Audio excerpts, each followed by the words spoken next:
If this video found you, it isn't random. The universe sends this only to women who have started hearing the quiet call beneath the noise. Women who feel the ground shifting, yet can't explain why. You've entered a threshold few ever recognize, the beginning of your most powerful phase. The signs were there.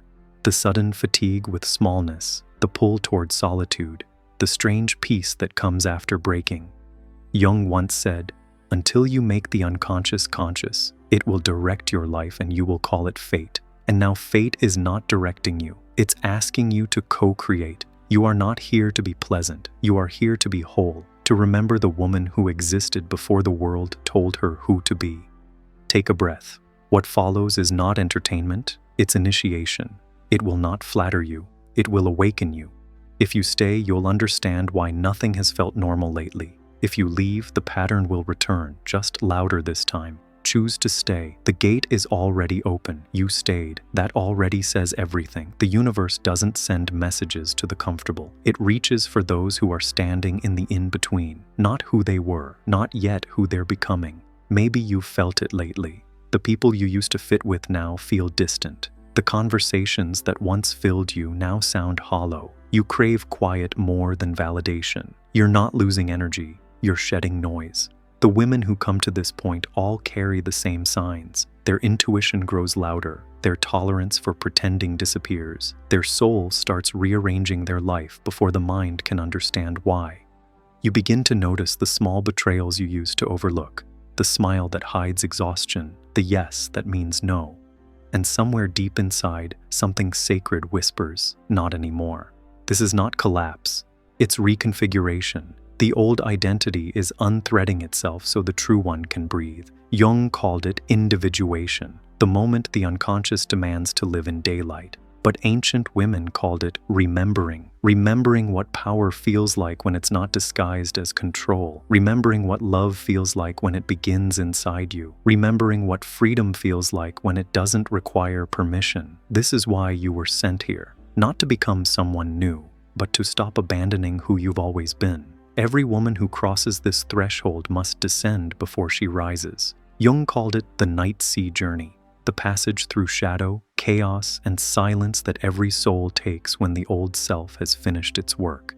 It's not depression, it's dismantling. You begin to lose interest in what once defined you, the career that validated you, the roles that kept you safe, even the relationships that once felt like home. The day you stop being understood, wrote Rainer Maria Rilke, is the day your real life begins. This is that day. You may feel invisible, disconnected, as if life itself has gone quiet. But in truth, the silence is your soul catching up to you. The alchemists said that all transformation begins in nigredo, the black phase, where matter decomposes before it turns to gold.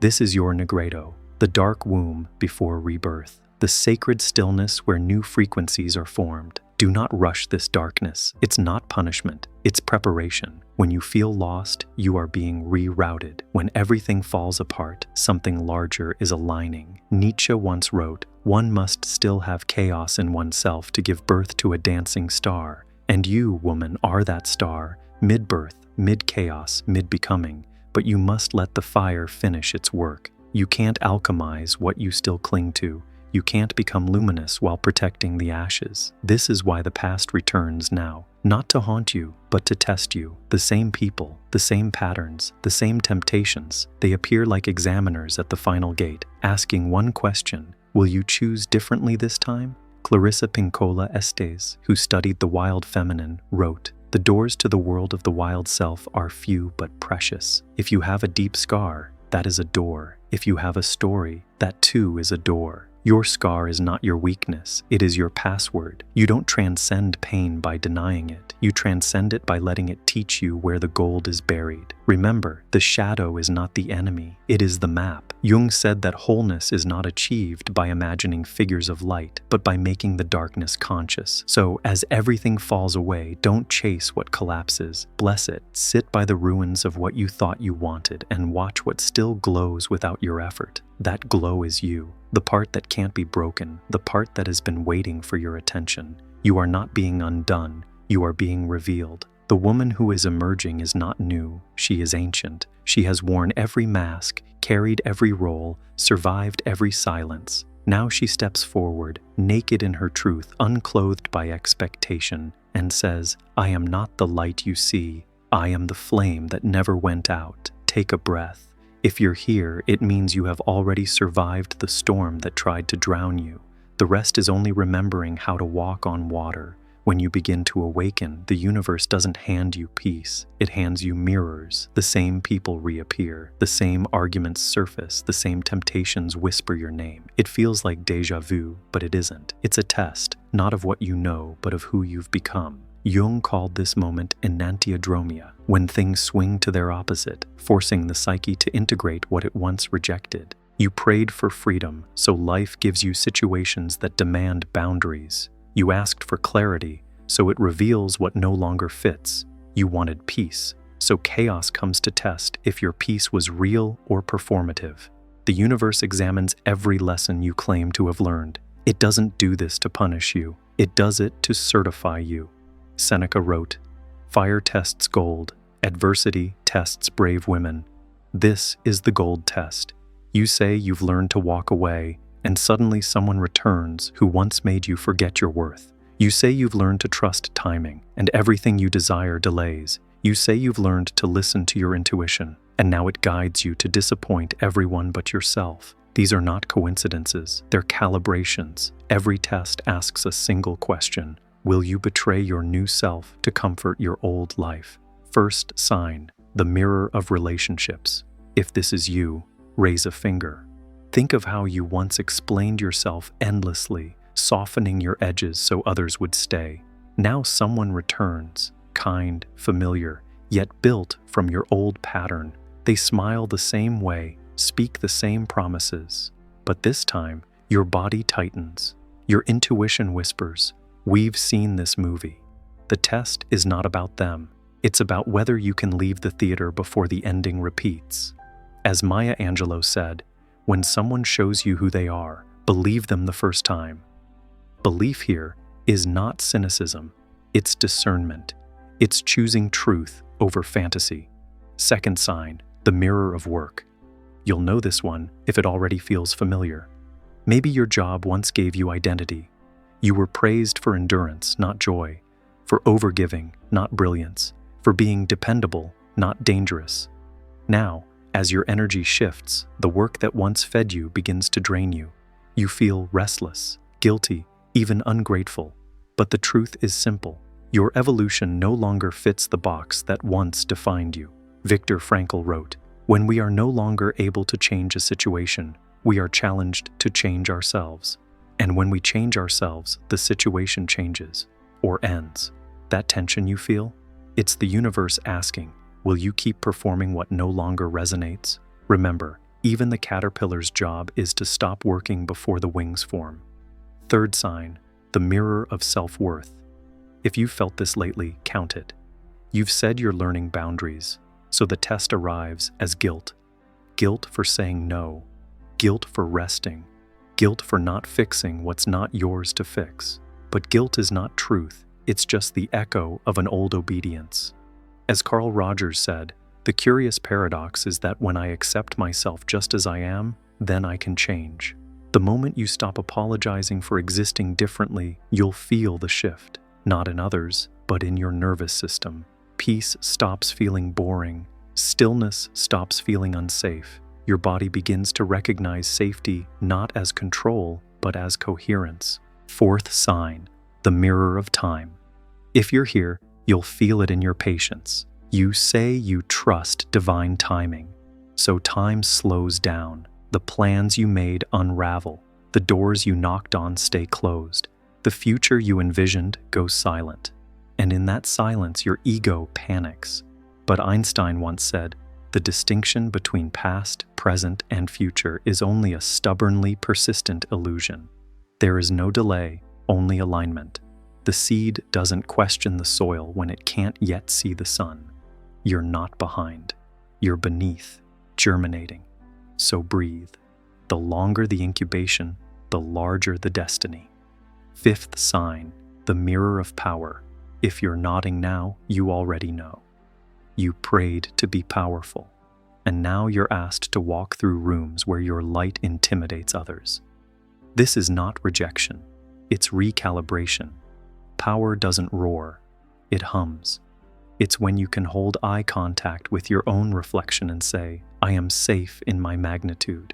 Nietzsche said, no one can build you the bridge on which you must cross the river of life. You must cross it alone, and that's what power feels like. The sacred aloneness before expansion. Every test is sacred repetition. You will keep meeting the same energy in different faces until your response changes. This is the spiral of awakening, not a straight path upward, but a circle that tightens until truth becomes instinct.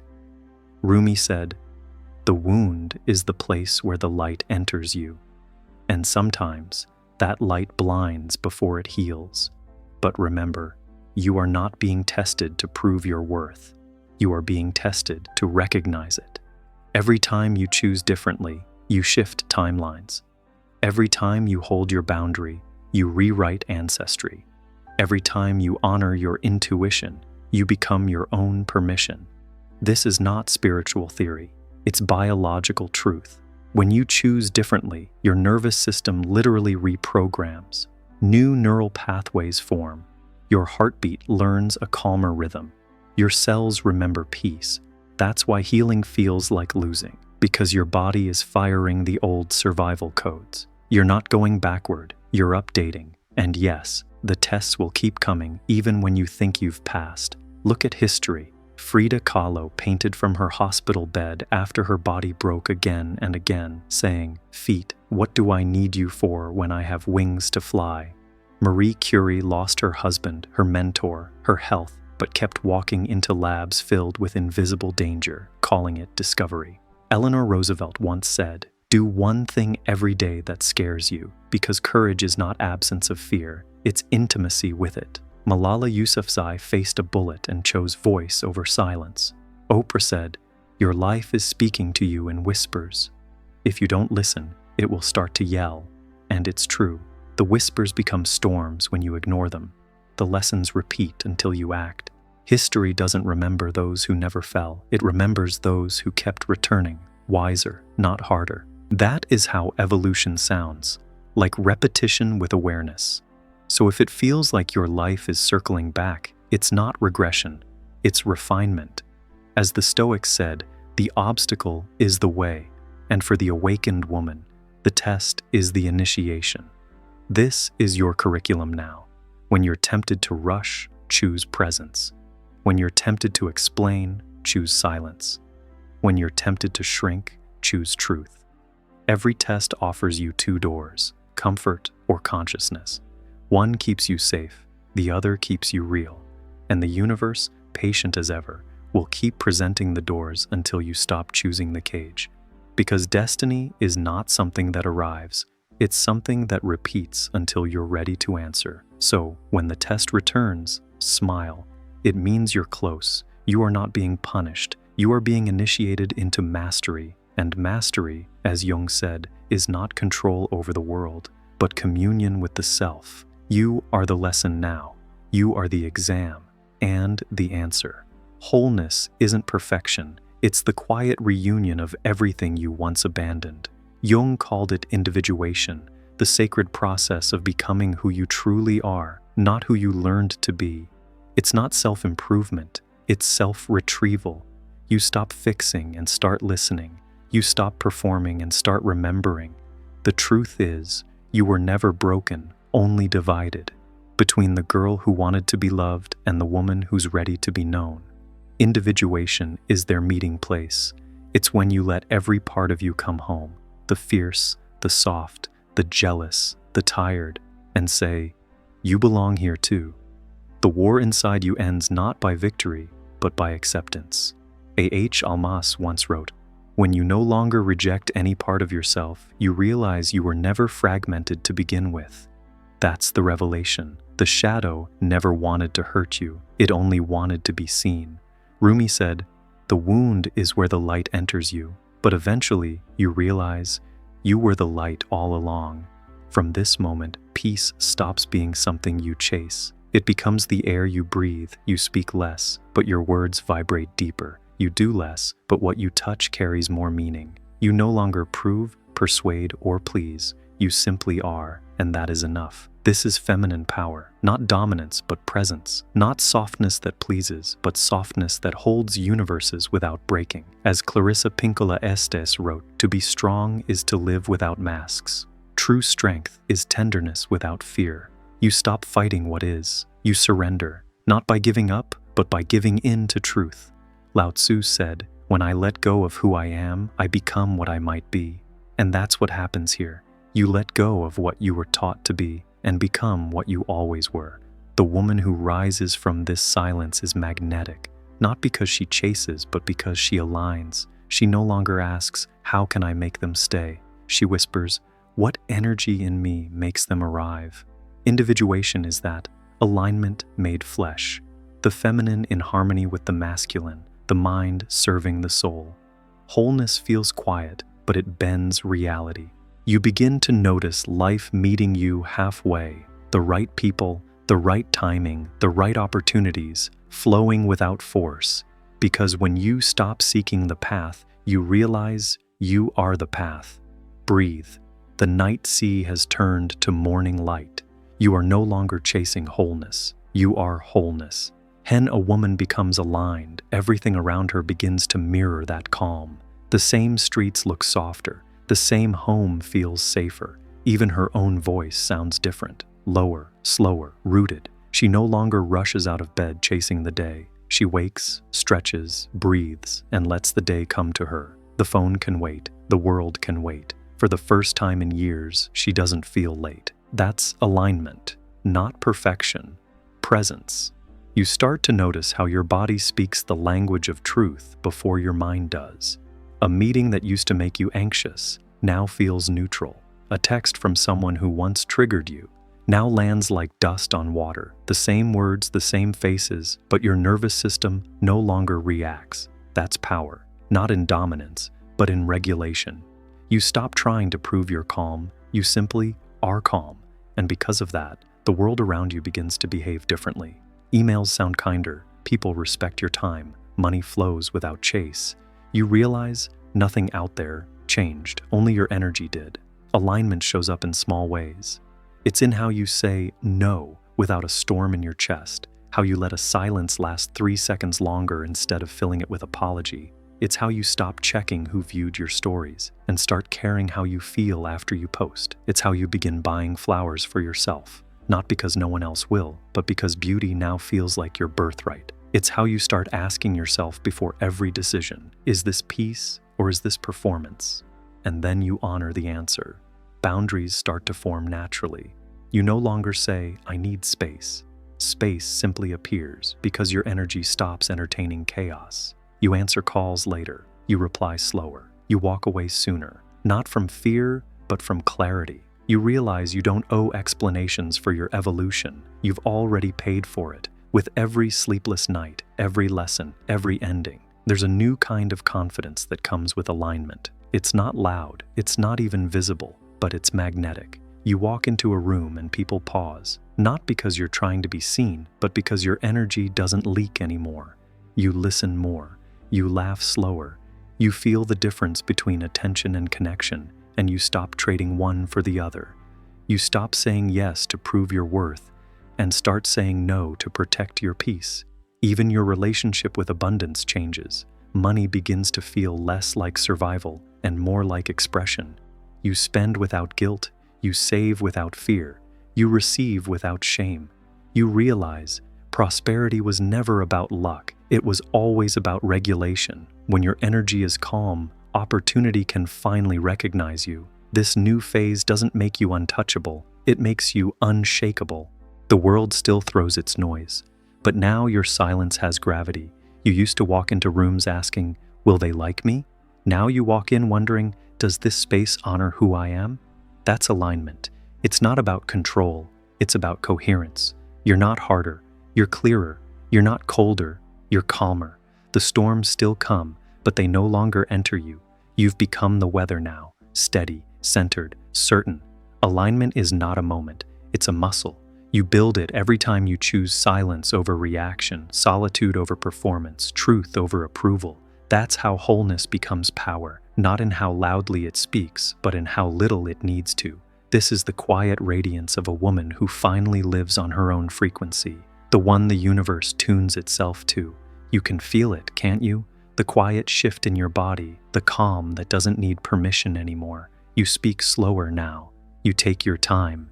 You walk through the same world, but nothing in it feels the same. The noise that once controlled you no longer touches you. You choose peace like it's your native language. Even when it's dark, especially when it's dark, something inside you whispers, "I know this place. I've walked through worse and turned it into light." That whisper is not hope, it's memory. You've become the woman who trusts her own storms. When everything falls apart, you no longer ask, "Why me?" You ask, "What is this trying to make of me?" Because now you see it. Nothing is against you. It's all shaping you. Every delay, every heartbreak, every silence has been chiseling you into clarity. You feel it even in small things. When you pour your morning coffee and don't rush. When you walk away from what drains you without shaking. When you laugh and realize it's from somewhere real this time. This is the proof. This is what alignment looks like in motion. You no longer wait for miracles. You live like one. You don't chase signs. You are the sign. You don't beg the universe to notice you. You realize it speaks through you now. Every time you honor your truth instead of your fear, you send a signal to the universe. She's ready for more. And the universe listens. It always does. So if you're hearing these words, know that this moment found you for a reason. You are not lost. You are becoming visible to yourself, to life, to everything meant for you. Let this be your reminder. You are on your path. You are doing enough. You are becoming exactly who you were meant to be. And if something in you knows that, pause. Like this video, not for me, but as your declaration to the universe. I am ready for the next chapter. Leave a comment, even a single word like ready, trust, or here. Because sometimes that's how you tell destiny you've arrived. And when you do, may the right eyes, the ones who need this reminder, find it too. You're not chasing the light anymore. You are it, and the world is finally catching up to your glow.